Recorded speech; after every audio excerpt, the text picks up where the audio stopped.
So, guys, good to have you here this morning. This is in my left corner, Sean Ryan, who is the Chief Technology Officer of Node40. And at the bottom, if we're looking at this correctly, Perry Woodin, the CEO of Node40, who I got involved with about. Perry's going to be able to tell us the story a little bit better, but I got involved with Node40 about 2.5 years ago. Been really excited about this project. For me, Node40 is a picks and shovels operation technology solution in focused on the crypto industry. Really, really exciting. I mean, they've been doing this for about 5 years and have made massive progress on this project. And so we're going to talk about crypto, taxes, regulation, reporting, how to protect your future wealth in Bitcoin and other cryptocurrencies.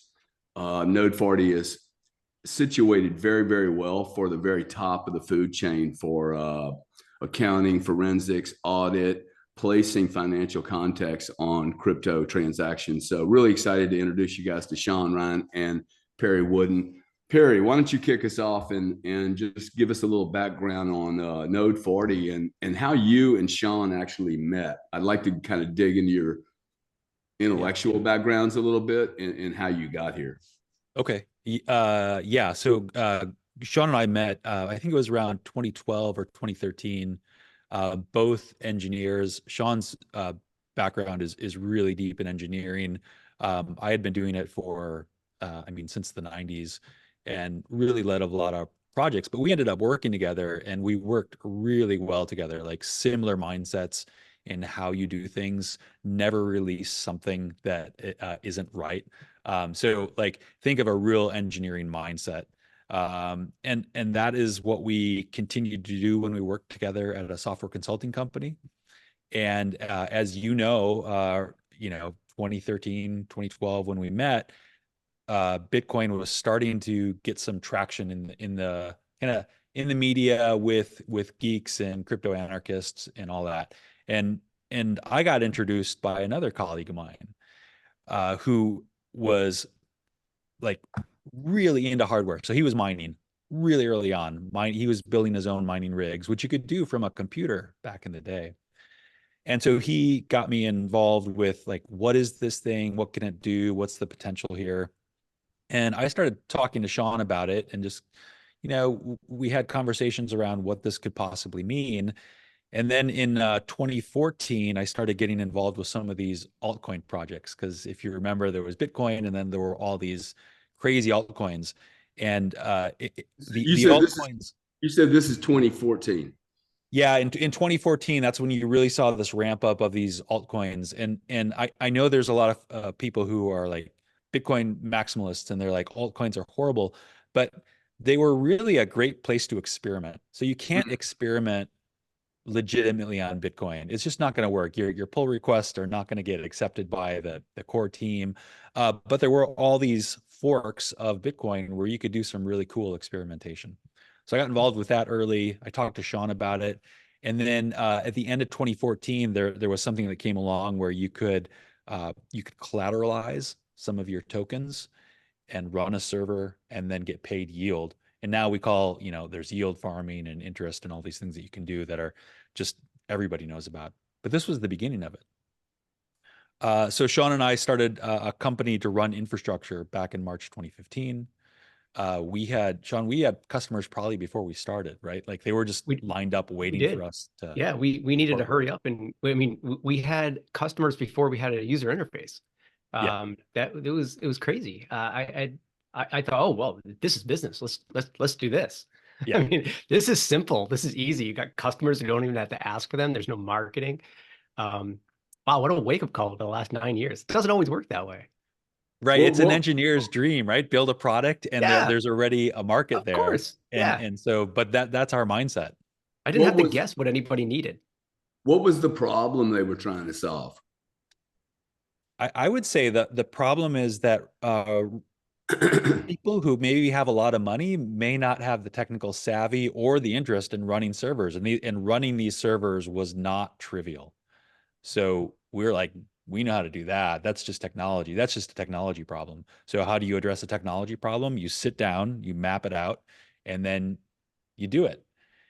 And if there are people willing to pay for it, you take their money. And the people willing to pay for it were already in crypto, and they were willing to pay us in crypto. Got it. So you started receiving money in crypto, and then did that create a problem for you? Not money, but you started. Yeah. Not immediately. It didn't create a problem for us because I think this is prior to really any regulations. There were hundreds of exchanges out there, so we could convert the crypto we were getting just about anywhere into US dollars to pay our vendors. The problem didn't really rear its head until the end of 2015 when we said, "Oh, we're not tracking this like a business. Like we're bringing in revenue, but we don't really know the quality of this revenue. We don't Right. really know the value of the revenue, and we have no idea kind of how to protect ourselves going forward." So that was the genesis for what we do now. But back then, it was way too early to really think about who's going to need to do reporting and compliance. So the original problem you guys were trying to solve, that's kind of mutated into what Node40 is today. It's very different today, correct? Oh yeah. I mean, Sean can explain this, but he was trying to solve an internal problem of like, and it was very rudimentary. There was no user interface. I loved the outputs he would generate, but no user would ever care about that. Yeah, Right. the original problem. There's two things going on here. First, the original company, which we were running servers, we were running blockchain servers, and people would be getting paid through those servers. The second problem was that we would charge our customers in digital currency. So as that currency came in, we knew, okay, if the price of Bitcoin was $100, hey, we just made $100. But 2 days later, maybe it was 98 or maybe it was 110. And so throughout the course of the year, as you keep receiving pieces of digital currency, and then of course selling pieces of digital currency to pay your bills, you at the end of the year have a whole mess of accounting. And at that time, nobody, like accountants didn't know what to do. They didn't, you couldn't consult with them. They weren't tax experts on this because this wasn't in the tax code. No CPA exam covers this stuff. However, there are fallback rules from the IRS that would allow you to understand really what you needed to do. If you look at those rules, okay, cryptocurrency is property according to the IRS, and that was known at that time. But the real issue here was if we were to apply property rules to each and every tiny piece of digital currency, to calculate your gains and losses or your income was, I looked at the problem and said, no, this can't possibly be what is expected of us. Nobody can do this. Turns out it is what was expected of us. The IRS doesn't care how hard the problem is. They just say, this is the rule. You do the rule and we will collect your money. Thank you. Well, to me, this isn't what we were doing as a company. But to me, that was a really interesting math problem. And I love math. I love computer science. And I wanted to solve this problem. So we had to solve it for ourselves. And we weren't thinking in terms of solve it for everybody. It was just like, okay, we're going to get audited. I mean, we're in the crypto industry. This is just pure chaos back in 2014, 2015. We wanted to do everything above board, everything correctly. So at the end of the year, if we say we made $60,000, the IRS is going to say, well, what do you mean? How'd you get that? And so that's really what we went after. We went after, okay, we received this piece of digital currency on this date and time. It was trading on these exchanges at this point, which the average cost was this. We would go out of our way to over-explain, kind of like what I'm doing here, over-explain how we arrived at these numbers. So when we had to open our books to the IRS or even our accountant, it would be crystal clear. And that's really all we wanted. We wanted to make sure that we could stay in business because we were making lots and lots of money and having a great time doing it. But God forbid we got our taxes wrong. That could end a business. So because it was complicated, I said, Perry, I like complicated stuff. This is what, people need solutions to complicated things. We pivoted, said, okay, no, I mean, great. There's an upward maximum what we can do with the server hosting side. We knew based on the how many coins were in the ecosystem, the emission rate, we knew that there was an absolute plateau that we would arrive at. All right, well, that's not good for business. This doesn't scale well. This accounting for this stuff, everybody that touches cryptocurrency, every one of our customers at the time, this is a global problem. This is not a niche problem. And so we knew this could scale and we would have a lot of fun building that solution out. We already knew what needed to get done because we did it for ourselves. We just needed to make it user-friendly and fun. Sean, do you remember that first year? I think maybe we made a couple $100,000 like in the first year, and it was just the two of us. And you built the script. I think we turned over an Excel document to the accountant that was like 30,000 lines. It was like a CSV Gary, file, really. Yeah, 30,000 lines. Imagine that for only a couple $100,000. And for those of you who like really like to geek out, it's because this was UTXO currency. So think Bitcoin. So we were tracking every single UTXO, so every single tax lot, and they were really tiny because the currencies weren't worth much. So in order to pay your vendors, you would have to combine a bunch of them. And so that would lead to these really, really long audit sheets. And as Sean said, like I wanted to be able to prove that we were doing what we said we were doing. And so I just remember smiling really broadly when we turned over this massive sheet to our accountant who really didn't care about it, but it was to protect us. Like we were able to give him the numbers, but it was really to protect us. Yeah. Go ahead, Gary. I love these kind of businesses. Just want to make a point here that you guys were in New York. If you'd have been in Florida, I even wonder if you would have had the problem to solve, right? Because the tax man in New York is just very, very aggressive. So y'all were really nervous about your own position, your family's position. So you started solving a problem.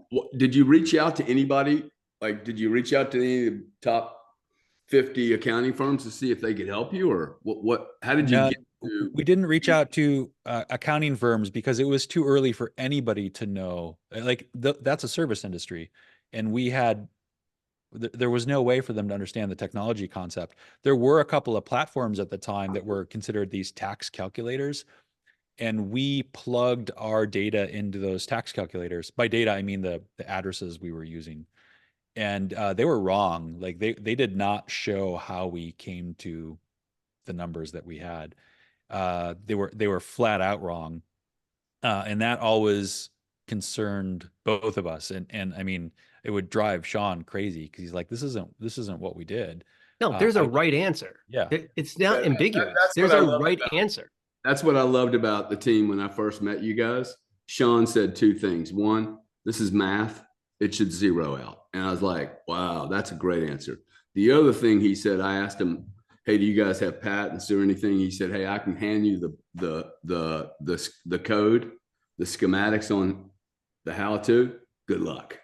And I was like, okay, doesn't need a patent. It's so complicated. There's lots of dynamic changes, and we can get to zero. I thought that was like, oh, wow, we can be precise here with big data. That's exciting. That's a really exciting problem to solve. And even to this day, when we turn over our canned report, like our basic report that's available to everybody, it shows exactly how you came to the calculations. I mean, there's formulas within the Excel file, so you can trace back, well, how did you come up with a number? That's just in our DNA to do it that way. And that's turned out to be what every CFO I've ever talked to has been concerned about. So if Sean and I had a CFO at the time, you wouldn't at a $200,000 business, but let's say we started a fund and we made $10 million that year. We tell the CFO, he's like, nice job, guys. How'd you do it? I can't tell you how I did it. It's just like there's the money in the bank account. Well, it's not good enough if you're going to run a business that's going to grow and thrive and survive in this industry. If you're going to be a publicly traded company, you need to show exactly how you made that money or how you lost that money or what you did with the assets. Yeah. So let's back up a little bit. So we're 2014. It's just you two guys. Yeah, that's right. You got this company called Node40. Like, what does Node40 have to do with accounting? Is that just a kind of a legacy name, or? It's a legacy name. Yeah. Nodes. Nodes are just the well, you servers. explain, Sean. They're blockchain servers. Every time you broadcast a transaction, what are you broadcasting it to? It's on a network. Those networks are connected through a series of nodes. So mining nodes, secondary layer nodes, anybody just running, a block explorer, all of those are just they're just members on that network, Bitcoin network, and many of the other hundreds of networks out there. We were just running those servers. And so those are called nodes. We called ourselves Node40. We go back and forth. I mean, the 40th parallel just pierces through New York City, right? The old financial, like old TradFi. We were trying to make a point, like we're piercing the old way of doing things, replacing it with the new way. It's funny, the new way has become like the new way. Like you now have all these massive institutions that are like, oh yeah, it's totally legitimate now, but it wasn't back in 2015. Right. So let's come up till it's 2024 today. Let's go back maybe 3 years before you guys met me. What were you doing? What kind of clients were you handling? What problem were you solving? Because it was smaller, right? It was 6 or 7 people when I met you guys. Yeah, we were still exclusively an engineering company. So identifying the engineering problems in the space and then creating solutions for those engineering problems. And we had the experience of the first time we created a company together, there was already a market that flooded towards us. So we thought, oh, that's how business works. If you're engineers and you can create a product, they're gonna come. That's not true. But we still knew there was a lot of opportunity there, and we were kind of focused on trying to do 2 things at once, which was retail consumers and institutional users. So think CPA firms. We had over 1,000 retail users at the time, but they just did not care about the level of detail that we were providing. Turns out the folks who were going to accounting firms, they did care. And so that's when we met you, and you said, you asked the question, you didn't tell us what we should do. You asked the question, what do you guys want to do? Do you want to be a retail company, or do you want to be a B2B and serve institutions? And I think we had to think about that because we didn't know what the ramifications were, and kind of talking to you and talking to others, that retail business really did not sound appealing to us because it got away from what we like to do, which is solve complex problems that are needed. Yeah, it's an education problem. There's not enough people out there, not enough users, retail users, that fully understand why is this different from fiat? Why is this different from trading stocks on E-Trade, right?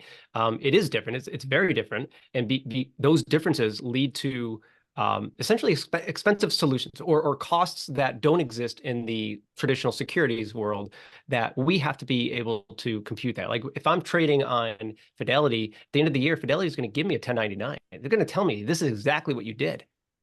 Nothing like that exists in the cryptocurrency space.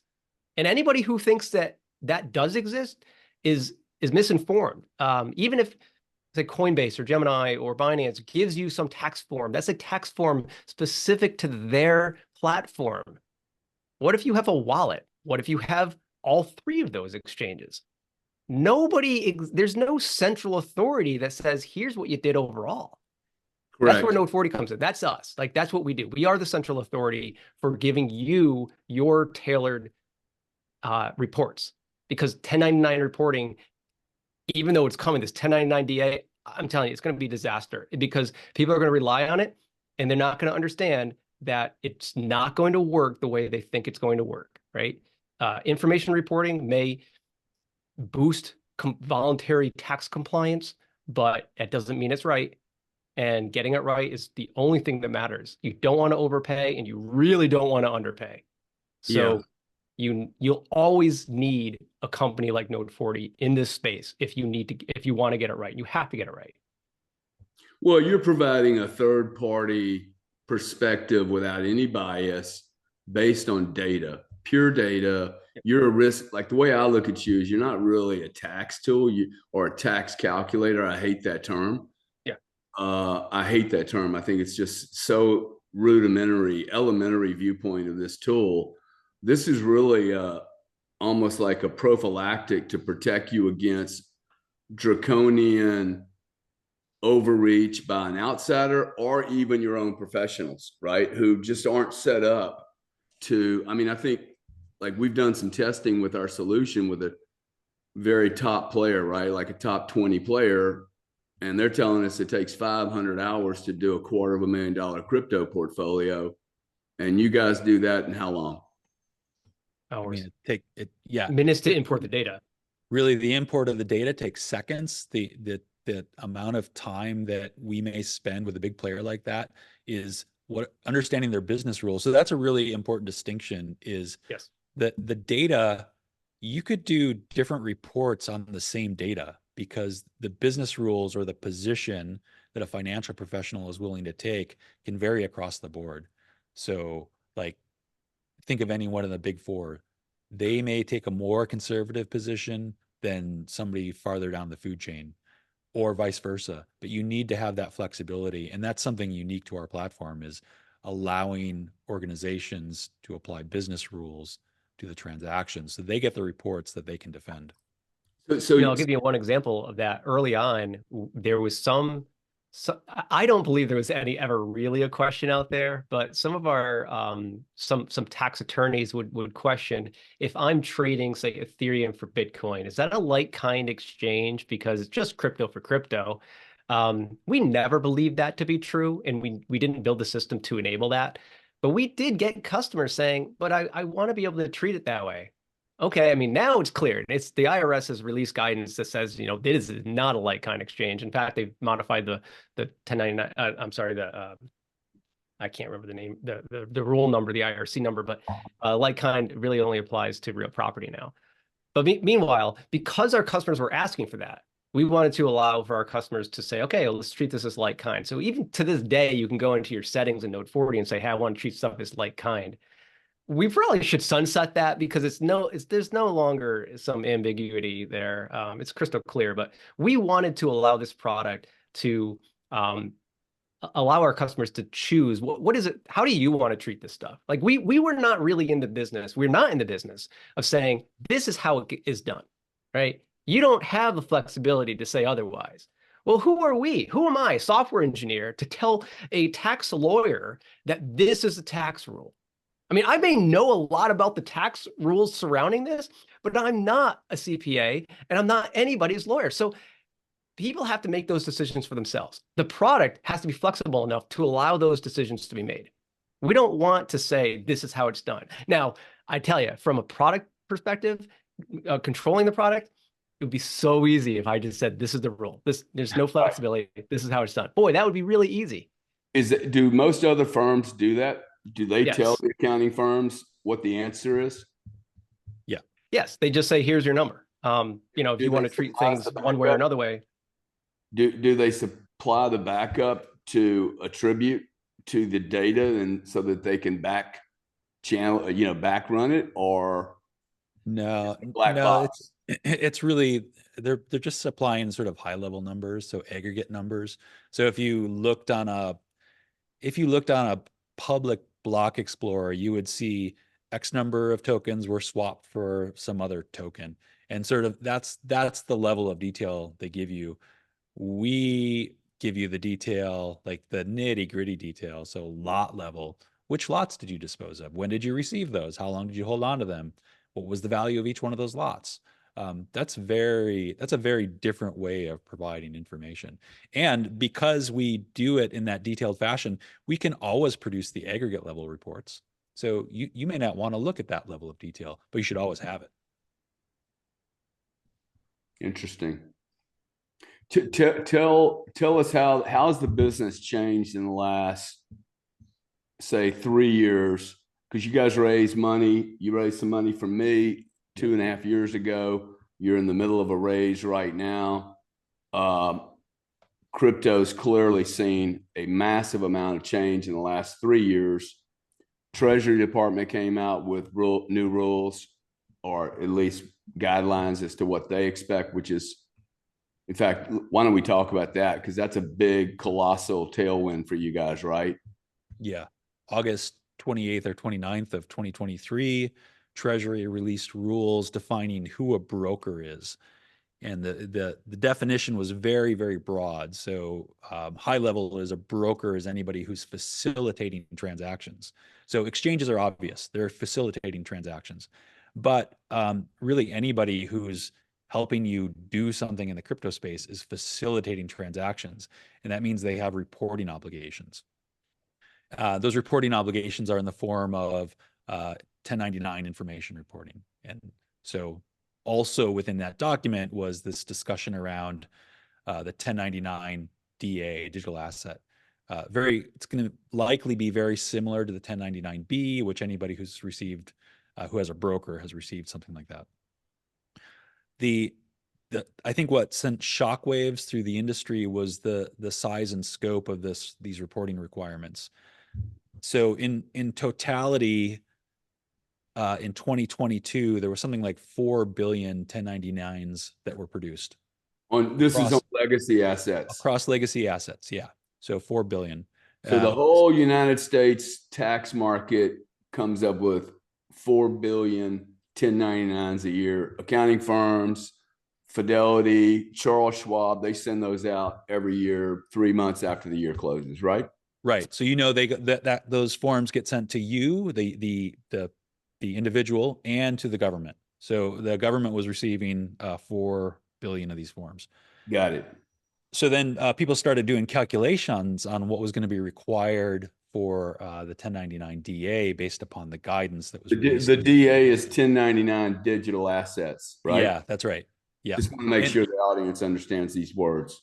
And so the details of what's going to be required of the DA, the 1099 DA, is still not entirely clear. We don't know if it's going to be a form per transaction or there's going to be some sort of aggregate allowance of these calculations. That's unclear. Regardless, the folks that had started to do calculations said that 1099 DA alone was likely to generate 8 billion forms. So we had 4 across all of traditional finance.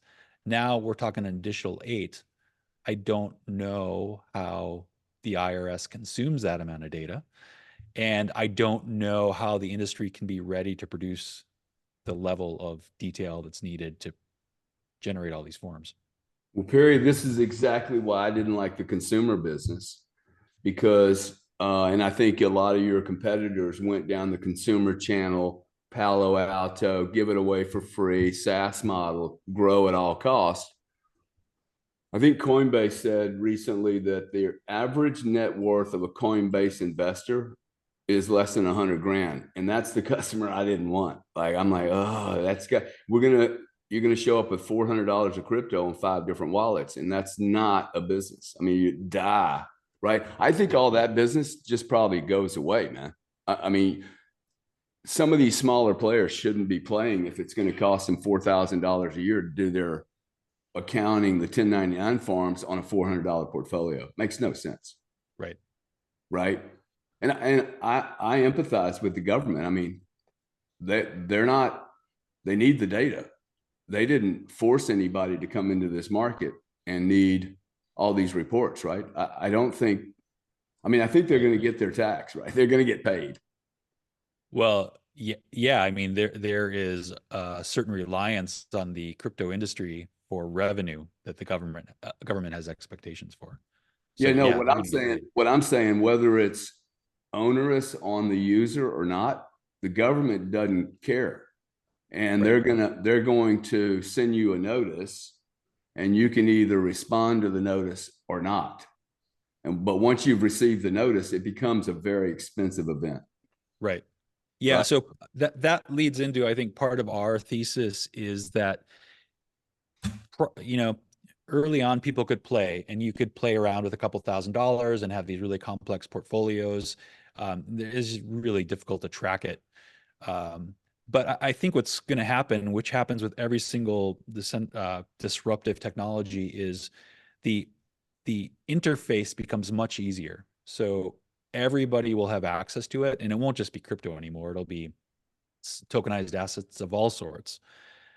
Everybody will have access to it, but it's the back office that will become increasingly more complicated.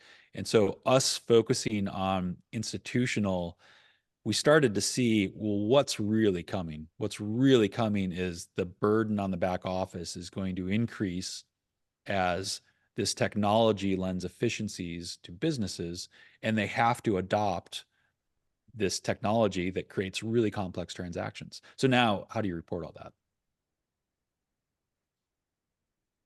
What part of the market are you guys serving? I mean, in fact, let's just back up a little bit and talk about the really large player that you guys spent 3 or 4 years with, that really helped build, one thing I learned from a couple of the other businesses I was in was that you need customers who are flexible enough to almost be guinea pigs, I mean, not in a bad way. You wouldn't want to have a guinea pig. You don't keep a guinea pig for 3 years, right? So you got to really take good care of that customer. But how did that customer come along, and how did that kind of push the complexity of your solution? How did that help build the complexity of your solution? Not the complexity of it, but like, I think you have like 180 data points on every portfolio you check, right? Like, why would you do that? You would never have built that for a $400 client. Yeah, I'll let Sean speak to that. To your last point, I would say yes, I would build that for a $400 client. Not to get that client, but because we built it for Perry and Sean, right? We built it for us. So and we didn't have millions and millions of dollars. We just wanted to get it right. It didn't matter if we had one trade or a billion trades. So the account you're referring to, this account holder wants to remain anonymous, and we're going to honor that. But they had engaged an accounting firm, one of the big ones, and that accounting firm, reached out to Node40, probably several other providers as well, and just hey, theoretically, could you handle something like this? And we were given a sample set of data. Now we weren't told how large the account was, but the sample data was I want to say like 20 million transactions. And we we're like, whoa, that's a sample. So this is early, that was a lot for back then. And it was certainly a lot for us. But to me, it was like, oh, wow, haven't seen this before. This is great. I want to dig into this data. What can I do? And somebody says, hey, can you solve this problem? Just any engineer in the world is going to tell you, well, I'll get the answer. Just give me some time. So I went back and I chewed on it. And I said, okay, theoretically, if I were to do this, here's how I would do it. So then did this proof of concept, like, can this be done? Well, of course, it was yes, it can be done. And then it became, well, how would I do it? So then I started tinkering a little bit, and I got right back to them and said yes. And then over the next couple of weeks, I just, in my spare time, and we all have lots of spare time as entrepreneurs, right? In my spare time, I built a proof of concept to see, like, I want to process this. What's it going to look like? That proof of concept, over those course of the weeks, they said, okay, well, you get the account then. But at that point, I already had a working proof of concept. That working proof of concept evolved over the next couple of years into a full-fledged, high-volume trading module for our product, right? So it allowed for me to learn just so much more about the industry, the trading part of the industry, because I was seeing trades that no retail investor can even do, right? Give an example with when you're dealing with fees on exchanges, there's makers and takers, right? Makers make a market, takers take from the market. All of the exchanges want makers, right? Because that's going to make their order book rich, and deep liquidity is an attractant for investors. Well, if you're trading at just an insane volume, your fees start to become negative, right? So instead of being charged $1 to execute a trade, you're given $1 to execute the trade, right? So as soon as you reach these milestones, and it would be interesting because our product is built to, it's a fee. That's a cost. But as soon as fees become negative, meaning you're earning money, you have to rethink this.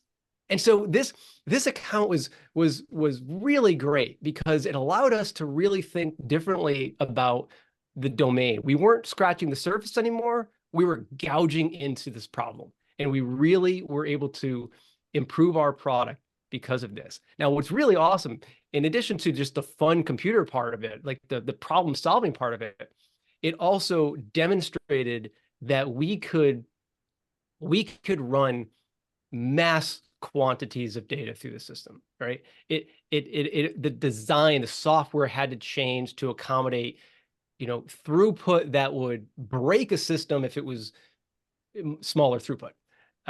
So Sean, we were able to handle, infinite scale now.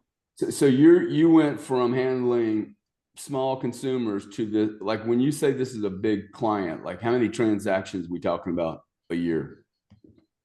So that's a difficult question to answer, because a transaction may end up actually having multiple transactions to be part of it. So if you can even take like a 20 million transactions that really going through the system and recording that information could run it all the way up to 100 million transactions, because you're tracking lots, right? So if we're keeping it simple, a trade is a transaction.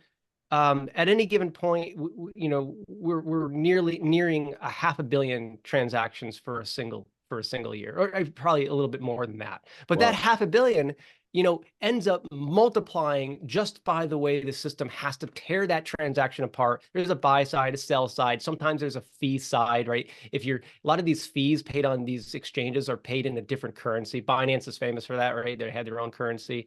A lot of these exchanges do that. FTX did the same thing. So now you have like 3 ledger entries for a single transaction. So this 500 million can become 1.5 really easily. So because of that, just huge amounts of data, and this is year after year, because of that huge amounts of data, you have to think about storage. You have to think about retrieval. You have to think about, how can I make this thing fast? What if there's a problem?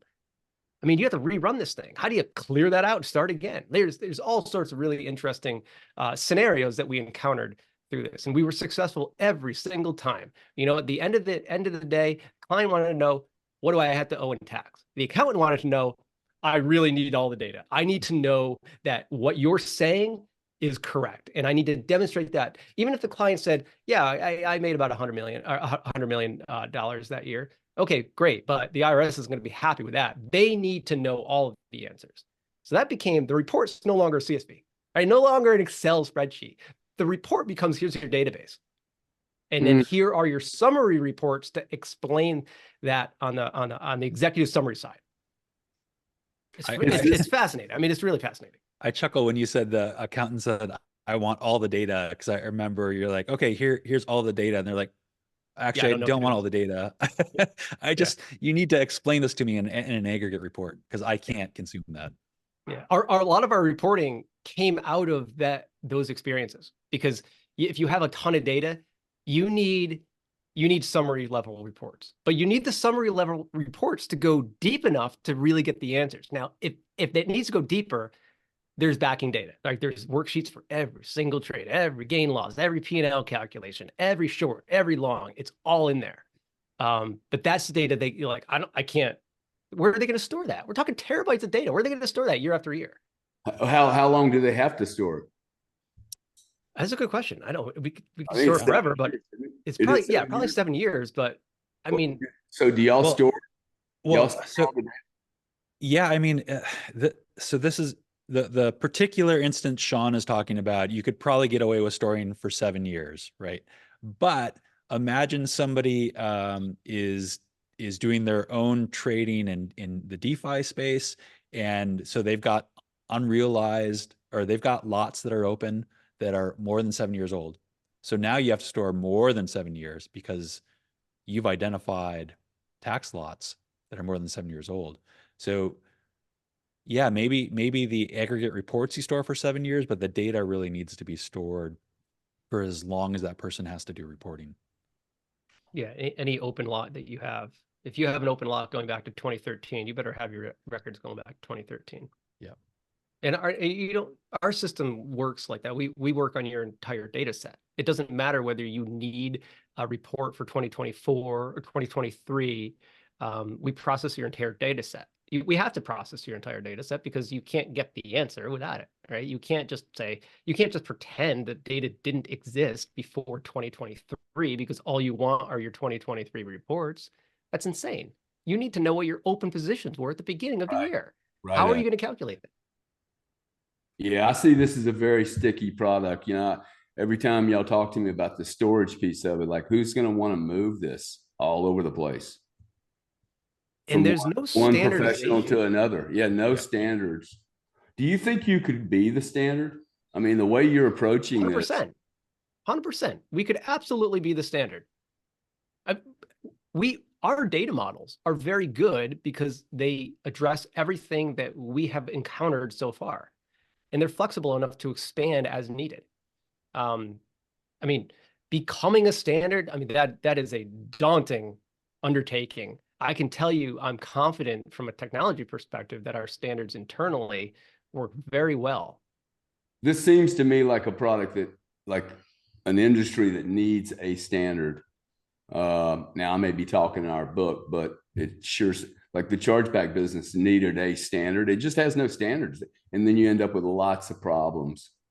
Let's go back. So tell us about, like, how's the business changed in the last 3 years? I mean, you guys seem a lot more excited than you did when I met you 4 years ago. What's changed about the business? Have you added people? Have you added clients? Like, what's been your, run rate in the last, call it 36 months? Yeah, so we've added people, we've added clients. I would say the biggest change is it's not just an engineering company anymore, which is what it was. So whenever a complex problem came up, it was like everybody jumped on it because that was exciting to do. Now there's a bit more consideration about, well, what is the value of jumping on that for Node40, and what kind of client, what's the quality of the client that we're dealing with? So that's a marked and significant change. And I think also we didn't truly understand the size of the market. I'm not sure anybody still truly understands the size of the market.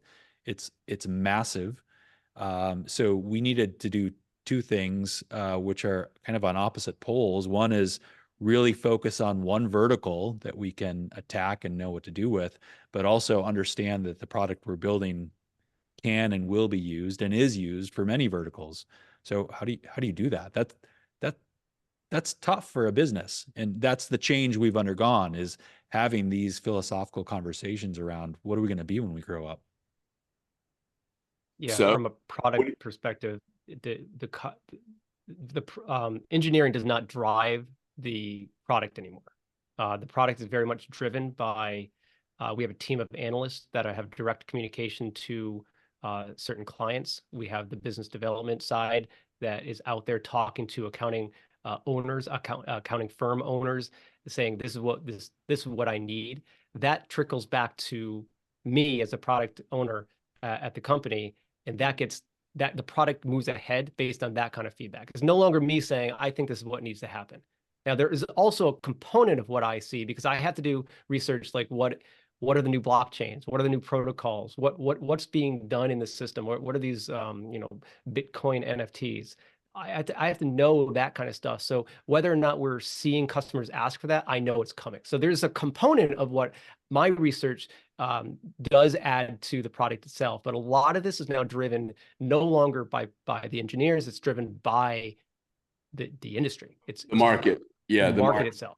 Yeah. I like y'all are always looking forward instead of trying to solve. This will be the challenge for most of the professional firms, the lawyers, accounting firms, even the IRS, probably, that they're going to want to have one solution fit a bunch of different opportunities, that those nails are going to be poking out of the model, right? They don't fit easily. Some of these transactions, and I think they get more complicated, don't you guys? More swaps. Oh, for sure. Yeah. Because the way we're thinking about this is the entire planet goes digital, right? I mean, Larry Fink's position in the ETF, I think you guys will agree, it is not about Bitcoin. It is about tokenizing all real world assets, which puts Node40 in a position of being able to monetize their technology to be able to facilitate the actual capture of all that data. I mean, people forget, okay, you might be doing business with Fidelity today with your 50 Bitcoin, but 2 years from now, you may move it out of Fidelity to a wallet. and then that may move to a custodian that may yield for you, or you may borrow against, 50 coins that are worth now $500,000. And that's before we talk about trust and divorce and lawsuits. I don't even know how you guys are going to chase all the business. I mean, it just seems like it's, and there, how many people are they adding on to the Treasury enforcement party? 36. Yeah, I don't remember that. That was a big number. Yeah. Yeah, and then assume each one's making, let's say, $75,000 a year. Multiply that. I mean, you can. I mean, it's not a cost center for them. They're hiring those people to make that money. They. This is a money making opportunity for the IRS. They have a vested interest in making sure the crypto industry survives. Well, there's 50 billion. They think there's $50 billion tax income. Of course. Right. So it's absolutely worth chasing. So let's talk about, like, where's the business focus today? Like what type of client? What's the perfect client for you guys? Yeah, the perfect client is an accounting firm that recognizes how difficult this is, and they need a technology partner. So they need somebody where they can say, I'm going to apply my standards. I'm going to create my organization's standards and then apply them to all of my clients. So top 50, top 100 accounting firms, they will have thousands of customers touching crypto. And we don't really care how complex those are. If they have, like you said, they're going to have some that have $500 in crypto. Great. It's a no-brainer for our platform. It's so easy to process something like that. They're also going to have the client that does really weird NFT or DeFi activity. And so, great, we can process that too.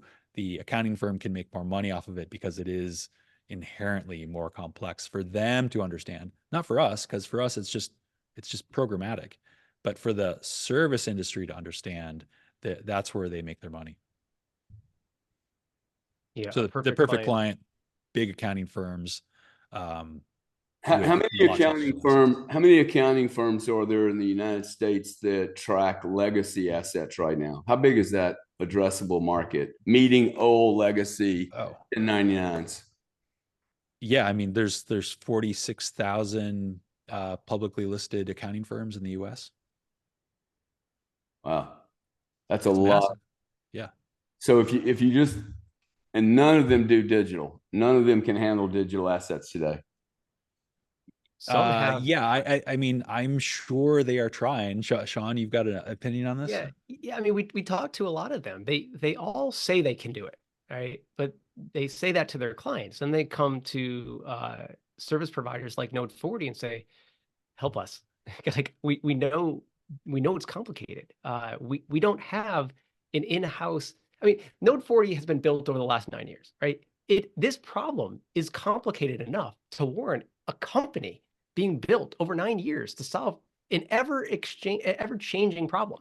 You're not going to have an accounting firm, especially smaller, mid-sized accounting firm, have an in-house IT software development shop dedicated to crypto. Like, that's insane. That's just, some of them have tried. The big ones, Ernst & Young, Deloitte, KPMG, they've all tried, and they all just, it either doesn't work, it's too expensive, they can't keep up with the times. They're not software companies. They're not. They're accounting companies. This is very much a collaboration between Node40 and CPA firms. We become their IT arm for this particular problem.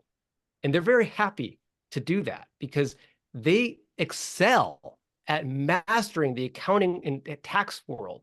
We excel at tracking cryptocurrency transactions across multiple chains, bridges, exchanges.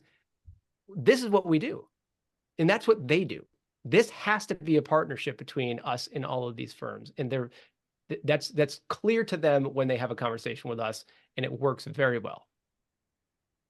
So if any accounting forensic professionals are listening to this, you're well situated to deal with them. You don't want to deal with the individual. Is that right? Unless they're really big. Right. It depends on the individual. Sorry, Perry. Yeah, I would say not the individual taxpayer, if you want to phrase it that way, but certainly individual entities. So think about businesses.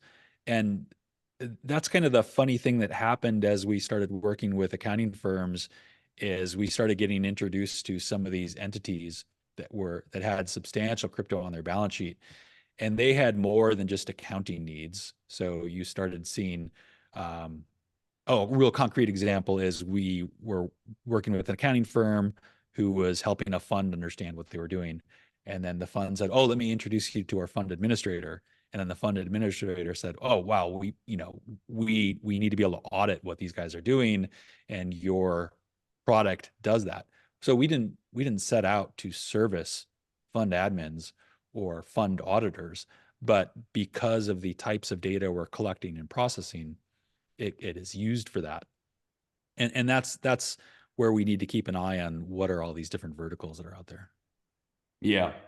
So the team today started with a few people. The team today, 2024, how big is the team? What's it focused on? Is it sales, marketing, biz dev, technology? What's the team made up of mostly?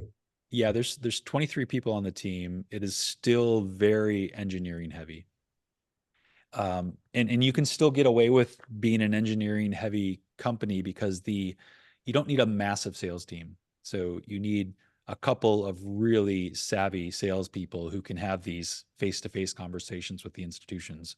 You can't just you can't just cold call EY. You have to go out and meet the right people and talk to them about the problem. And Sean mentioned early on, educate them about what's going on in the industry. And then you build this rapport, they start to trust you.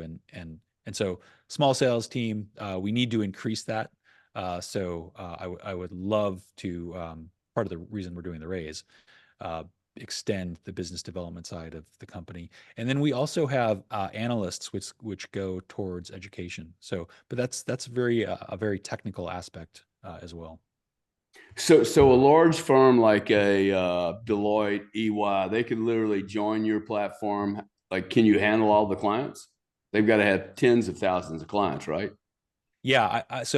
I would say we could handle all the clients. I don't think they're ready to handle all the clients. Like, I don't think that they're still in this mindset of having to provide service to all these clients and all of this manual. But we've taken away all of the sort of the technological necessity needed to understand this, and we've generated reports that even somebody that doesn't have a background in digital assets could read and start to service the clients that they already have.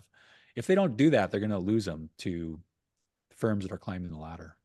And we see that because we do have individual, call them whales, if you will, and they'll move to an accounting firm if their previous accounting firm is not working. I can't tell you how many emails we get from customers saying, "Guys, can you recommend a competent accounting firm that can handle this stuff?" Yeah, and it makes me, well, two feelings. Makes me happy that we've been, consulted, but kind of makes me sad that these accounting firms are losing out on business, and they do not have to be losing out on business. They do not have to handle this themselves. They're never going to. It's easier to take one of their in-house analysts and analyze the report from Node40. that's right.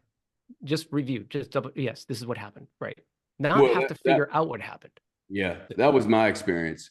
I mean, I handed over, in that lawsuit I was going through, I handed over all my crypto, and I mean, it was quite transparent about it. It was a divorce, and my accountants for the last 15 years charged me 40 grand to do what took you guys 12 minutes to do.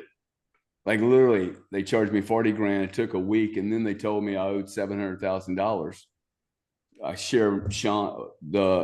Sean gives me the API, or however I got into. Y'all grab my data, API read only, and 12, 15 minutes later, dude, you showed that I'd overpaid by 97. That is $800,000 error from my professional. I have to change now. Like, I have never changed in accounting, but I have to change now. I need someone that doesn't, that's not a $40,000 product, right? Yeah, just because just because your accountant is spending a lot of time and therefore billing you doesn't mean they're going to get to the right answer. And you have two problems there. It's taking forever and it's the wrong answer. Yeah, it made me realize then, I'm like, oh my God, this industry, the digital asset world is so new. There's 6 million people in the accounting legal world.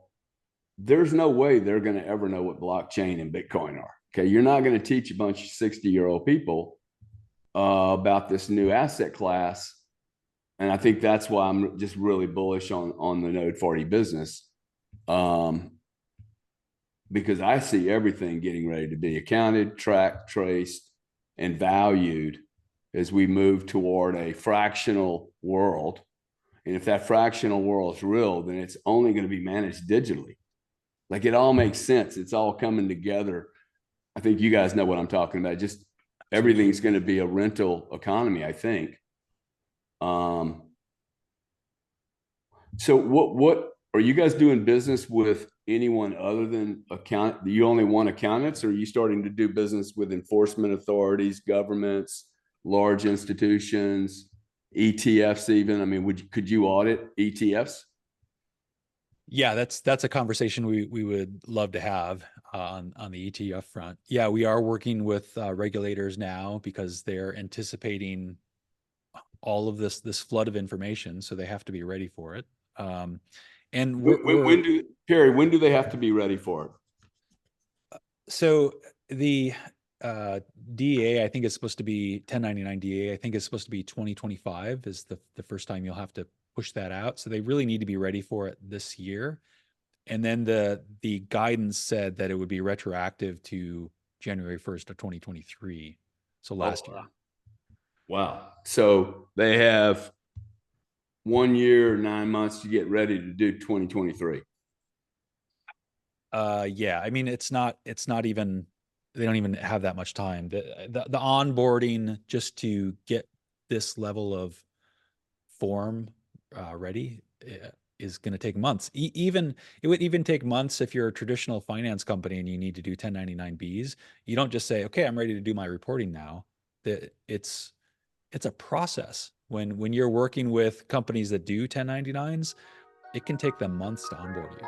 And I mean, TikTok, if you don't have folks doing this by July or August of this year, they're going to be in trouble. Yeah, so you're anticipating a big onrush of clients. Yeah. And the other thing we're seeing is we're starting to see companies pitch their company, their digital assets native company. They're pitching it with Node40 kind of wrapped in. So yeah, we're doing this really cool thing in the space, and Node40 is our compliance partner. So Node40 is the one that's going to generate all the reports. There's no reason any company should have to reinvent the wheel. Yeah, right. Now you're referring to yourself kind of as a compliance company. Walk me through what that looks like. Well, so if there are regulations that say you have to provide certain levels of reporting to your end users, then you better make sure that the reporting you're generating is correct and you can back that up so that it's compliant, that you're not telling people something that's not true. So most companies that are, again, going back to the regulations, if you're defined as a broker and you're facilitating transactions, you need to be able to produce something for your end user. And given the complexities around tracking these transactions, you don't want to build that as well as what you're trying to build out for your company, whether it's a staking company or a yield farming company or some sort of other token swap company.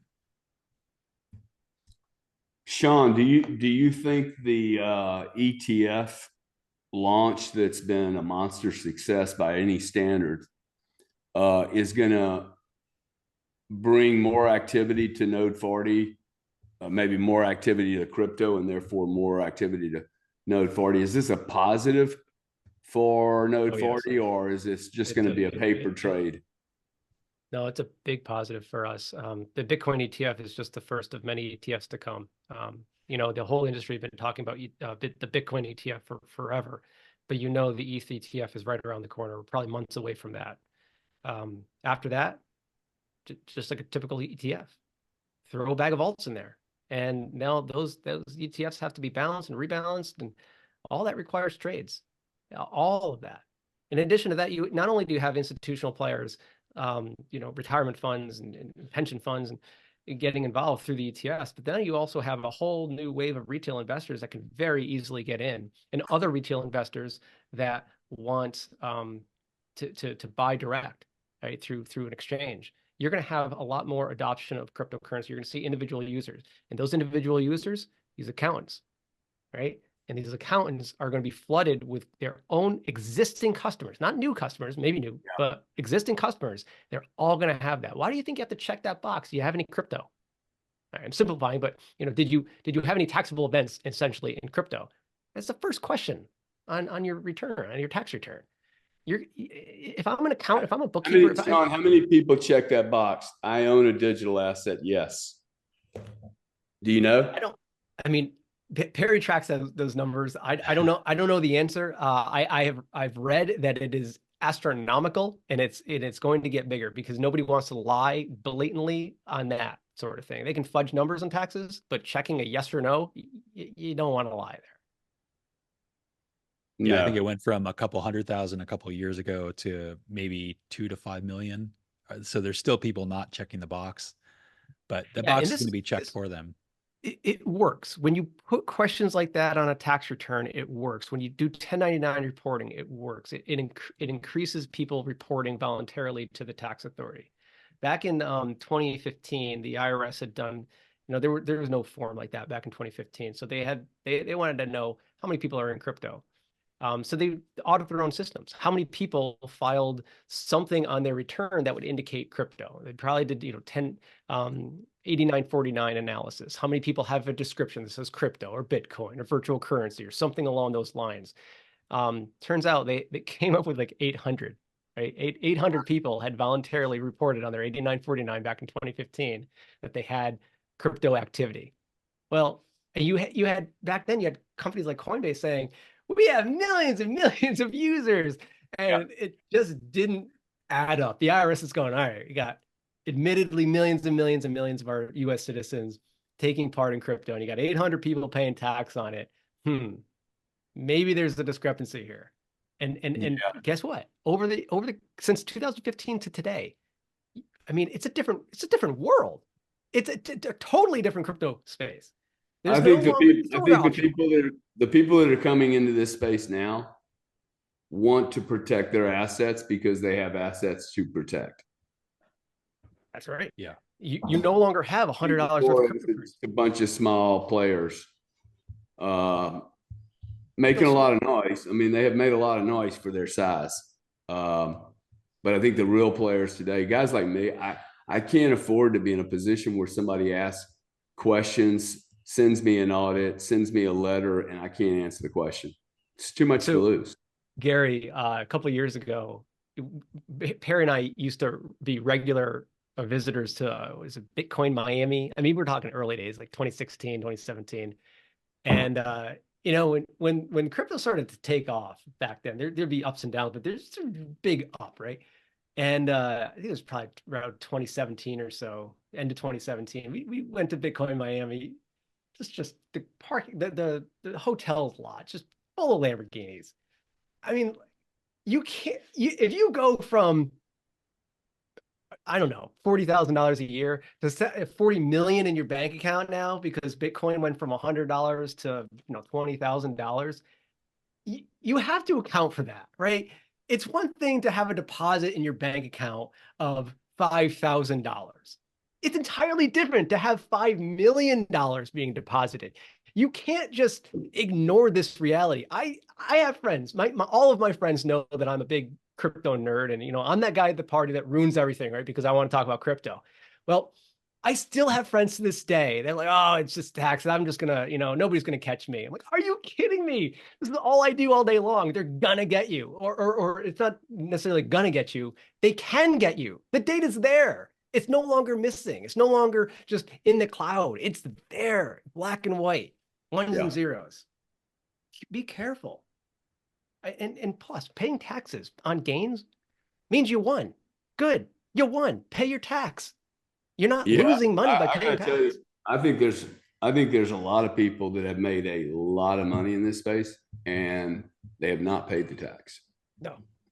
Agreed. I mean, it's the only bearish thing I know about Bitcoin right now is like, okay, in April, I think there's probably people that made hundreds of millions of dollars that haven't paid tax. When are they going to get the letter?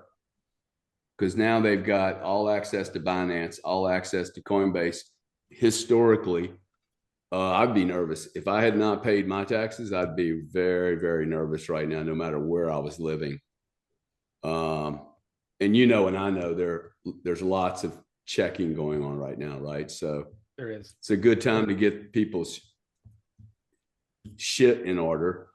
Like, you know, I love having you guys on my team because I know nobody can come here and knock my door down and prove something different than what I actually did. That's Right. For me, a Bitcoiner who's intending to leave these to my children. For me, that's the value of Node40 is that you put me in a position where you're protecting me from a draconian overreach of a government and my own professionals who may not know any better. And they just have this hourly mindset and they don't really think about, well, gosh, 40 grand is just not going to cut it, right? I mean, if a Deloitte's going to have to charge me 500 hours, that's 100 grand. They're going to charge me somewhere between $100 and $200 an hour, minimally. I don't know how that's scalable unless you use a solution like this. Who competes with you guys? I mean, because you're not even going for the $400 crypto guy. You're going for You're going for really the top 10 or 15% of the entire market, right? Yeah. Yeah. I think, well, Luca seems to be going after the top 1%, right? So they're really laser focused on how do we help the really big players. And we're focused on kind of below that 1%. And I don't, so the competition is interesting because there are lots of niche products out there. Like there are products that are like, we can do your accounting and we're not an accounting platform. We're a data platform. And so to do the accounting, we just partner with the folks who do accounting, that know accounting best. Same with tax. Like we're not a tax calculator, but we've got rich data that shows exactly what you would owe in tax. So yeah, I would say Luca is probably the top. The one we may hear about more right after Luca would be Bitwave. And they're really, I would consider them more of an accounting platform. And then maybe for the audience, just so that we differentiate this, Chainalysis and Elliptic and TRM, TRM. what do they do differently than Node40? So they're really tracking the flow of assets and trying to build out profiles. So they may what this is pseudonymous, not anonymous, but you know there's no name attached to these transactions. But if you're a firm like an Elliptic or Chainalysis or TRM, you're trying to build out these groupings of addresses and identify who that is. So they're casting this really, really big net to try to identify what are these potential profiles that are out there on the internet. And then once a profile has been identified, that's where it comes to us. So we do a deep dive on the individual profile and we say, here's all of the activity that this profile was involved in. But what I don't understand why Chainalysis can't do the same thing you're doing. They're not focused on the economics of it. They're focused on the movement. Oh, really? So they don't care about that $1 million of Bitcoin was bought 3 years ago, and then there's now a $10 million profit. They don't track dollars at all. They're just tracking the coins or the wallets. Right. So they're not going to be tracking the individual economics of an individual or a profile. They may know what the value of a transaction is. What they're looking into is some sort of investigator has identified that something illicit has happened. Okay, so now let's see if we can track back and find all of the illicit things that happened. What were the source of funds? Where did those funds go to? because that's how you form a criminal basis for people who have done something wrong. Al Capone is the classic example. Go after him for taxes. So when somebody's done something wrong, what's kind of the low-hanging fruit? Go after them for taxes and then work your way up. Yeah. Yeah, people and people forget that when the audit letter shows up, it's not like you cannot respond, right? Whether they're right or not. This is people like, oh yeah, but I didn't do anything. I'm like, dude, that's not the point. You have to defend yourself. You let's say you did everything perfectly. If you got the letter, you still have to respond to it. You can't just go, hey, I did it right. Right? You got to go, which means you got to hire a lawyer or an accounting expert or forensics, or you know what I'm saying? You got to, that's what I had to do. And then I realized I'm getting hosed here because the expert doesn't know how to read this data efficiently. Yeah, and when those letters come from the regulator, there's usually a multi-year lag. So it's not, hey, what did you do last year? It's what did you do a few years ago? I don't remember that at all. Right. And we shouldn't lose track that the DeFi space, right, decentralized finance, is trying to mirror TradFi, traditional finance. And so just like in traditional finance, you can borrow value from a bank. You can borrow dollars from a bank. You have to collateralize something maybe, right? So there's this collateralization process. There's a borrowing process. No, there's loans involved. You can do that in DeFi. And this is important. This point is very important. When you collateralize something on the blockchain, you are handing over an asset to put in, essentially, let's call it escrow, right? That's not a disposition. Most people would argue that that's not a disposition. Right. But if you have a very simple perspective and you don't know what the decentralized finance operation was, meaning this was a collateralization event. This wasn't me swapping. This wasn't a trade. There's no gain or loss here. So if the IRS or some taxing authority says, oh, it looks like you swapped here. Oh, there's a gain. You got to pay your gain. You have to be prepared to say, no, here, I did that operation. It wasn't a gain, and here's why. So Node40 is tracking operational context of these transactions. Back in 2015 and before, and probably all the way up to 2017, it was a simple value transfer. So you moved value around, simple gain or loss, really easy problem to solve. The challenge today is with DeFi. When these operations also move value around, but not every movement is a taxable event. That's crazy, right? So you have to be able to defend, say, no, I was collateralizing something. I borrowed value here. And this is really important because sometimes these trades are lopsided, right? When you collateralize something and you're borrowing at, say, 80% of that, if that's treated as a trade, which is not, but if that's treated as a trade, there's going to be either a massive gain or a massive loss when it shouldn't be zero at all. So you're going to run into situations where some authority, your lawyer, your tax accountant, if they're not building Node40 themselves, they're going to get it wrong. Operational context is so important. That allows you to defend your position that is not necessarily a one-for-one trade, gain-loss. It's not that simple anymore. Operational context and consistency. So I was talking to an investigator recently, and he gave me the example that you kind of laid out, which was, hey, this transaction looks funny. And then the person might say, oh yeah, well, my intent there was I was just collateralizing some position, so it's not a taxable event. They're like, okay, great, I'll buy that. How come you didn't do that for the other ones? Like, if you're not consistent, that's going to be a problem. They can get you in multiple scenarios. Yeah, when there is ambiguity, we always take a more defensible and consistent approach, right? We're not going to purposely set your cost basis as high as possible, looking at all the trades of the day and find the highest one, say, oh, that's your cost basis. We're not going to set your sale at the lowest or the highest, depending on what you're after. We are going to be fair and consistent with our process. We are going to track averages. We are going to track. We're going to eliminate high volume. Pricing is complicated. We price assets based on a series of there's about 7 different steps we go through. One, did the exchange tell us exactly what it was, right?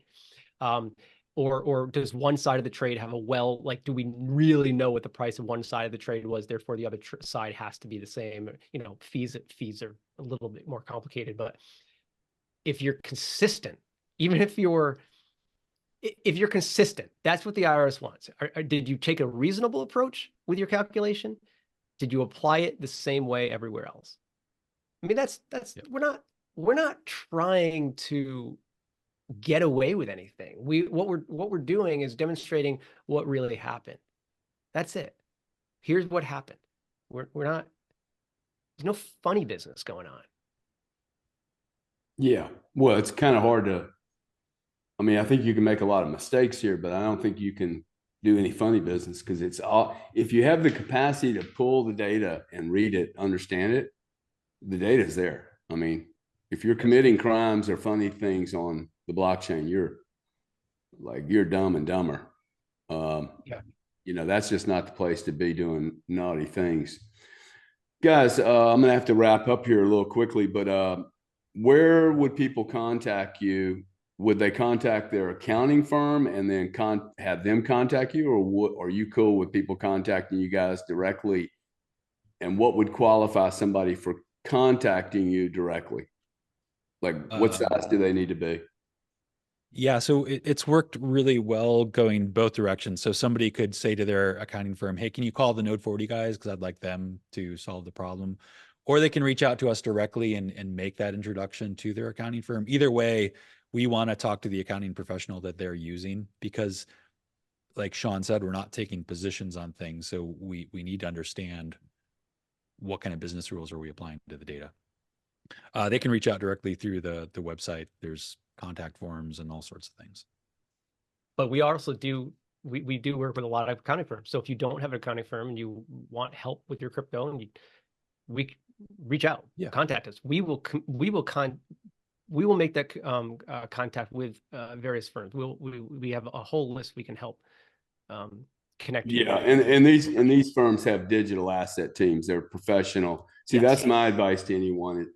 Hey, look, if you don't have a digital asset expert, professional lawyer or accountant, and your position is, you know, getting sizable, like I've met a lot of guys that have positions my size, so they're still running their own Excel spreadsheets. And I'm like, why would you even waste 1 minute? You're not going to be able to defend it. Like when you walk into Deloitte with your own Excel spreadsheet, they're going to say, awesome, dude, perfect for you, but we're going to be running our own now, because they're not going to put their name on it. Like, I don't know why anyone would spend time doing this themselves. It makes zero sense unless there's one Bitcoin. It makes, like, you're just completely wasting your time, because no one's going to believe your data. They're going to always go and do a forensics test on it. And to have a third party there, that's a no-brainer. Yep. What are you guys going to be doing with the government, if anything? Will you move beyond institutions to, like, you know, the IRS, Interpol, DOJ, stuff like that? Yeah, there's a lot of opportunity there. There are active discussions. There's active use of the platform with regulators. We're really jurisdiction agnostic because we're capturing what actually happened. So it could be international, but we are in the US, so we have focused on working with the local regulators. That's both state and federal. That's exciting. That's very exciting, because when I was involved with you, when I first got involved with you guys, I don't think I imagined that we would have the opportunity to do business with government. I mean, dude, I mean, people have told me there's 50 million people that have checked the box in the United States. How does the IRS track all that stuff? Is that going to be? Yeah, so that's a discussion. They've even asked requests for information, which is educational. Like IRS is asking, well, how should we be thinking about this? And they know that they have to think about it holistically. Like, you're going to process big data, but they're just not ready for it yet. So they are going to be doing more targeted efforts, and that, I think that should scare people more than if they were processing all the data at once. Yeah. Hey guys, this has been awesome. Awesome for me. Anything either one of you want to add before we close up? Pay your Yeah, taxes. visit the website and reach out, because especially the interesting cases, you can tell Sean and I like to nerd out over it. So we're happy to talk. Website is www.node40.com. Correct. Do y'all do any special like panel speeches? Or you Oh, reference? yeah. On the 20th, CTAC, which is it's an educational group for accounting firms and accountants, financial professionals. They're putting on a conference. I can get that link. We can probably put it in the description. Yeah, sure, we'll do that. And then if people want to follow, I know Sean, you and Perry do some educational stuff on like X and other places. Where would they reach out to you to just, start brainstorming? Is that on Twitter? If so, where? Like what's your handle? Yeah, LinkedIn. For me, LinkedIn and Twitter are both Perry Woodin, so you can find me there. Yeah, Sean? LinkedIn is the best for me. I get messages on LinkedIn every day. Awesome. Sean Ryan, right? Do a search for Sean Ryan Node40. You'll find me. Okay, cool. Guys, thank you very much. Been awesome to spend some time with you, and looking forward to 2024 progress. Thanks, Gary.